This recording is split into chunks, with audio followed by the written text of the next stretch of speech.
നമസ്കാരം പ്രിയ സുഹൃത്തുക്കളെ, ഇന്ന് പൊതുഗതാഗതത്തെക്കുറിച്ചാണ് സംസാരം. പൊതുഗതാഗതം എന്ന് പറയുമ്പോൾ കേരളത്തിലെ ഏറ്റവും വലിയ പൊതുഗതാഗതം KSRTC ആണ്, Kerala state road transport corporation.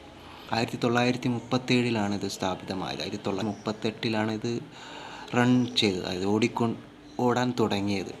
Shri Chithira Thirunal മഹാരാജാവാണ് ഇതിന് തുടക്കം കുറിച്ചത്. ഇംഗ്ലണ്ടിൽ നിന്നുമാണ് യന്ത്രഭാഗങ്ങൾ കൊണ്ടുവന്നത്.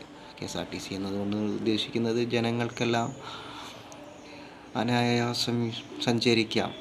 അനായാസം എന്ന് പറഞ്ഞാൽ വളരെ ചെലവ് ചുരുക്കി സഞ്ചരിക്കാൻ പറ്റുന്ന ഒരു വാഹനം എന്ന നിലയിലാണ്. യാത്ര ചെയ്യാൻ വളരെ ഉപകാരപ്പെടുന്ന ഒന്നായിരുന്നു KSRTC ഒന്നാണ് KSRTC എന്ന് പറയുന്നത്. ഇന്നിപ്പോൾ എല്ലാവരും പരിഹസിക്കുന്നു KSRTCയെ. കാരണം നല്ലത് ചെയ്യുന്നവരെ പരിഹസിക്കാൻ ഇഷ്ടപ്പെടുന്നവരാണ് ഒട്ടുമിക്ക ആൾക്കാരും.